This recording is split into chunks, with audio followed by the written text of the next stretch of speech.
My mother didn't flinch when she said it. "You're nowhere near the woman Harper is." Her voice was calm, almost bored, like she was commenting on the weather. My father's fork slipped. Harper's eyes dropped. But the smile tugging at her lip was unmistakable.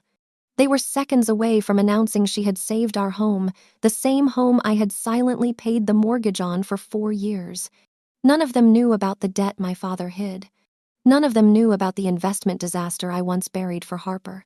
But what they didn't know was, I grew up in a house where the walls applauded only one person.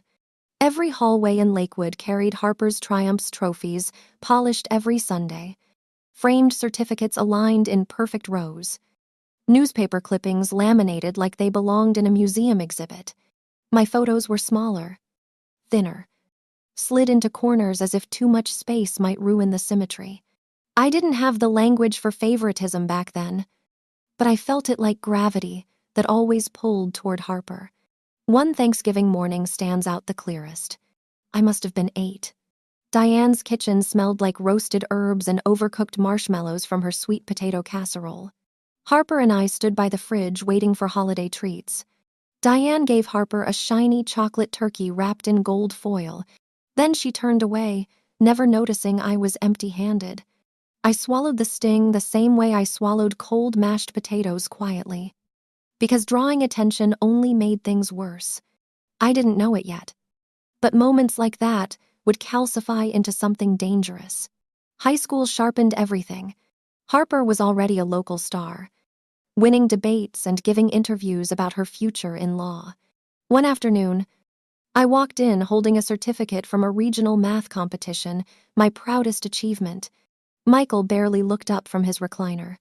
Diane said, "That's nice, honey," while helping Harper choose a blazer for her next tournament. They took photos of Harper in 3 different jackets under warm yellow lighting. No one asked to take mine. I stood there holding my certificate like a grocery receipt. The paper wrinkled in my hand. I swallowed it, but it carved deeper than I understood. By 19, the house felt curated, beautiful, staged, suffocating. Diane decided who we were meant to be. Harper followed the script effortlessly. I tried once to leave. I opened the front door. "Backpack ready?" And the cold Washington air hit my face like permission. Then Diane said quietly behind me, "Family comes first. Don't embarrass us.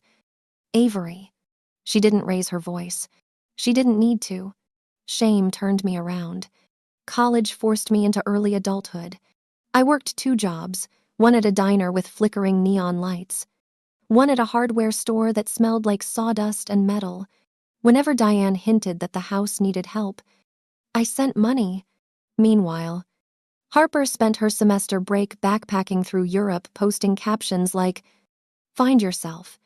I just kept finding bills, and every dollar I sent home was a thread tightening around my silence. I didn't know it then, but one day those threads would snap. College blurred into adulthood faster than I expected. By 20, my life was caffeine, spreadsheets, and the rumble of cargo trucks outside my tiny Tacoma apartment. The air always smelled like rain and saltwater honest scents, unpolished, nothing like the artificial warmth of my parents' house. Diane called often, her voice sharp even when she tried to sound sweet. "Your sister crushed her mock trial today. Brilliant. Truly brilliant. Anyway, the house bill is due." I sent the money. I always did. Then one night, Harper called, her voice cracking in a way I'd never heard. She confessed she'd invested in a promising startup and lost nearly $10,000, money she didn't have. But more importantly, a mistake she refused to let Diane discover. "Please don't tell Mom," she whispered. I sat on the cold bathroom floor, fluorescent lights buzzing overhead, and realized her fear wasn't about debt, it was about losing her pedestal. So I covered the loss, rearranged my semester, took extra shifts. Harper thanked me breathlessly once. The secret buried itself between us, a fault line neither of us acknowledged. I didn't know it then, but one day it would split wide open. After graduation, I took a job at the maritime logistics firm. The docks became a strange comfort, cranes squealing like tired giants, forklifts weaving across concrete, seagulls screaming over scraps. Numbers made sense to me. People didn't. Systems were predictable. My family wasn't. Still. Every Friday, Diane insisted I come home. "It matters that you're here," she'd say.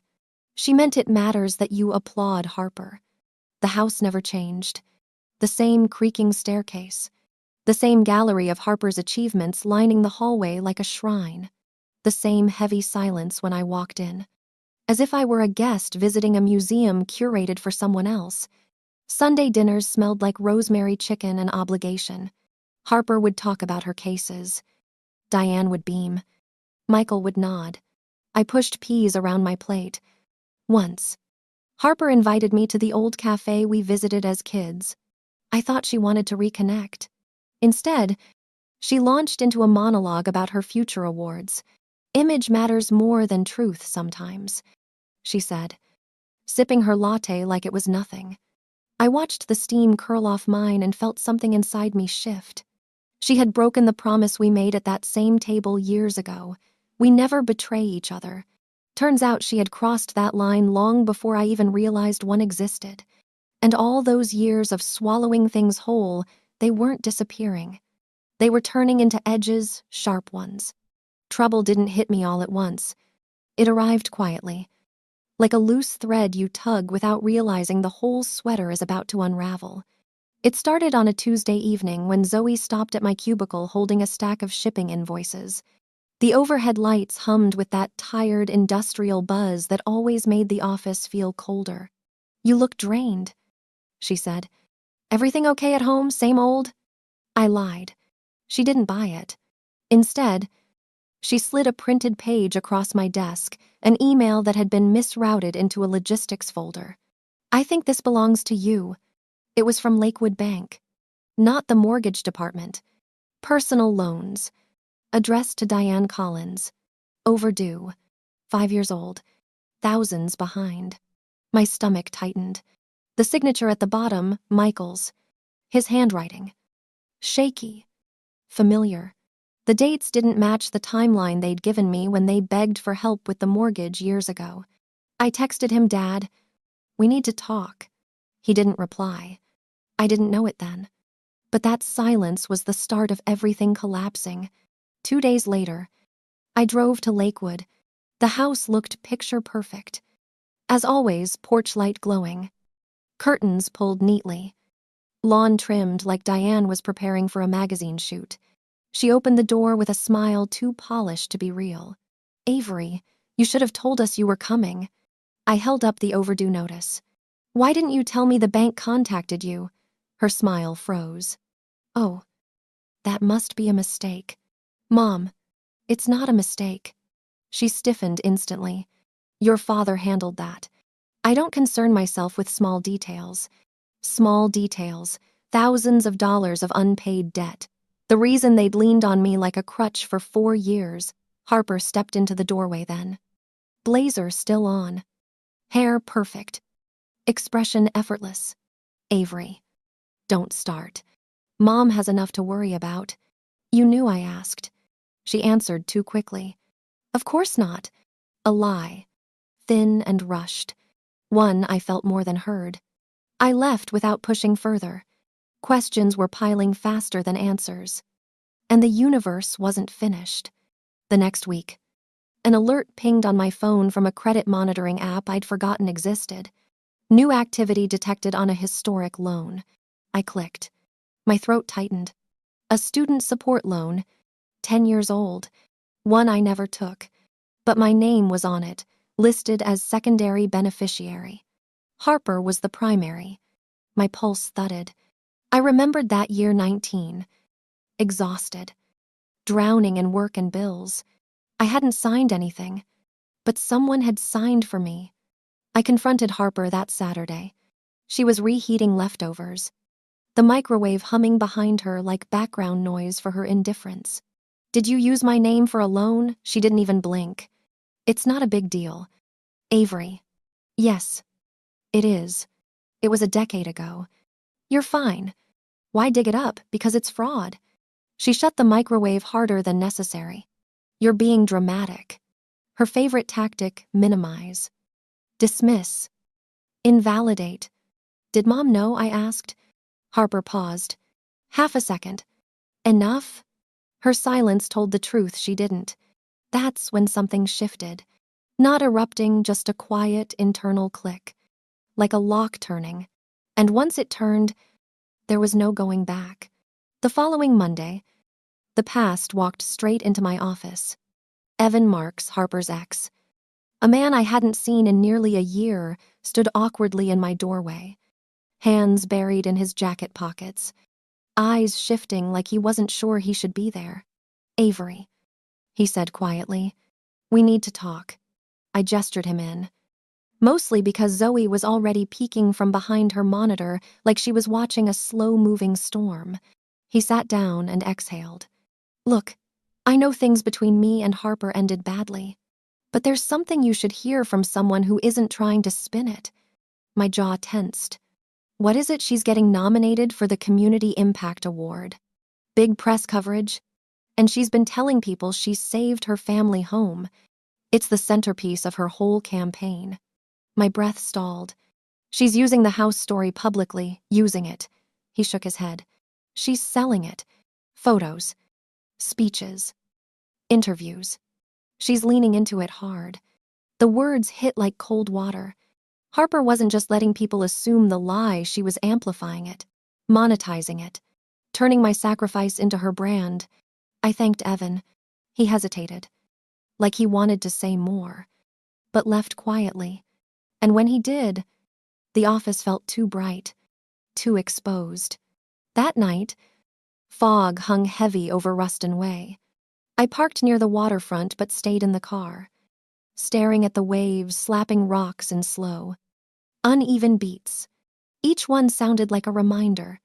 Harper's lie, the forged loan, the hidden debt, the mortgage they were about to rewrite into a legend she didn't earn. I stepped out of the car and walked along the path, breath turning white in the cold. That's when another memory surfaced, one I had avoided for years. 16 years old.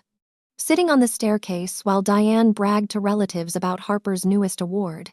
I stood there holding my straight-A report card, hoping someone would ask. Not one person turned. Harper's trophies glowed under the hallway light. Mine stayed in a drawer. And Michael looked at me with that soft, sorry expression that meant, I see you, but I won't say anything. The silence then felt identical to the silence now, thick, suffocating, heavy with everything left unsaid. 2 days later, the universe delivered the final hit. Zoe dropped another envelope on my desk. Her face was pale. Avery, this one worries me. Inside was a scanned document from the bank, a mortgage renewal form I had never seen. Missing signatures, altered communication preferences, and one request: Diane had asked that Harper be listed as primary household contributor. My hands went cold. She wasn't just taking credit. She was replacing me on paper. Avery, Zoe whispered, they're rewriting you. Her words sliced deeper than any insult my mother had ever thrown. Rewriting me, erasing me, tidying the narrative so Harper remained perfect. That same evening, I drove to Lakewood one last time. The porch light flickered like it wasn't sure if it should stay on. Inside, Diane arranged flowers meticulously. Harper scrolled her phone. Michael stood near the sink. Defeated. I saw the mortgage renewal. I said, Diane didn't turn. We didn't think you'd care. I paid it for 4 years. Harper sighed sharply. Avery, don't be so. Did you sign my name for the old loan? I asked. Everything froze. Michael whispered, Avery, please don't start this again. Again, as if speaking the truth was a tantrum, as if carrying the weight of their mistakes silently for years meant nothing. I looked at all 3 of them, really looked, and something in me hardened. You're not erasing me, I said quietly. Not this time. The fear that flickered across their faces told me everything. They finally understood. I wasn't their silence anymore. I was their consequence. Crescent Hall glittered like it had been polished just for the Collins family. Crystal lights dripped from the ceiling, casting warm gold across a room full of people who believed they were here to celebrate a hero. They just didn't know the story was about to change. I stood at the edge of the room, coat still on, watching my family take center stage. Diane looked flawless in silver. Harper's emerald gown shimmered each time she turned her head. Michael lingered behind them, stiff, eyes darting like he expected a blow. A waiter approached. "Are you at the Collins party?" I didn't answer. Not in the way he meant. The program began. Chairs scraped, cameras lifted, and eager smiles spread across the room. When Harper stepped onto the small stage, applause rose instantly loud. Practiced, unquestioning. Michael cleared his throat into the microphone. "Thank you all for joining us to honor our daughter. Harper," he said. "During a difficult time, she stepped up and saved our family home." Applause again. Too loud, too easy. My jaw tightened. The screen behind him brightened with Harper's slideshow, photos of her holding documents, standing proudly on the porch, smiling with Diane as if she had personally kept the roof from caving in. Captions floated across the screen. Her determination carried us. Her sacrifice saved our legacy. A lie in cursive handwriting. My heart didn't hurt anymore. It simply clicked the way a door closes before a storm hits. Then the screen flickered. The lights dimmed half a shade. A murmur rippled through the crowd. A new slide appeared. A bar chart. Monthly mortgage payments. 48 bars. All labeled with my name. The room inhaled sharply. Harper's smile faltered, not cracked. Not wobbled, collapsed. Diane's hand froze midair. Michael's face drained of color. Another slide loaded. Text messages from Diane Avery. "Please send it tonight. They'll shut the power off." Blurred names, but not blurred intentions. A third slide. The delinquent loan Michael had hidden. His signature. His debt. His silence. A gasp shot across the room like static. And then the last slide dropped. The student loan. My forged signature. Harper listed as primary. Silence spread like spilled ink. Thick. Absolute. I stepped forward. Heels clicking across polished marble. The spotlight warmed my face as I reached the microphone. "If anyone is confused," I said, voice steady, calm, unshakable, "those payments, every one of them were mine. 4 years. Quietly. Consistently. While my sister took the credit, no one breathed." Harper stood, face crumpling into something ugly beneath the emerald shine. "Avery, stop. This isn't, you made it the place." I said, cutting her off. "When you told the world you saved a home you never paid for." Diane rose next, eyes blazing. "Avery, take this outside." "Why?" I asked softly. "You wanted everyone to hear what Harper did. Now they're hearing what she didn't." Michael took a step toward me, pleading. We didn't mean. I looked at him. Meaning doesn't change the math. A ripple of murmurs moved through the guests. Harper whispered, voice trembling, "You're ruining everything." I leaned in just slightly. "No," I said. "I'm restoring what you erased."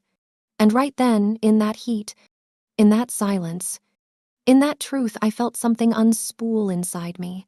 Not rage, not revenge. Freedom. I stepped back from the microphone. The truth stood on its own, and there was no going back.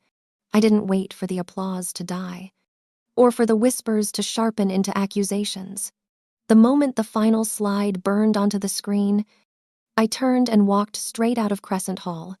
The night air was cold enough to sting, but it felt cleaner than anything inside that room. Behind me, voices tumbled into chaos. Harper's frantic protest, Diane's brittle denial, Michael's shaking attempts to hold the narrative together. None of it belonged to me anymore.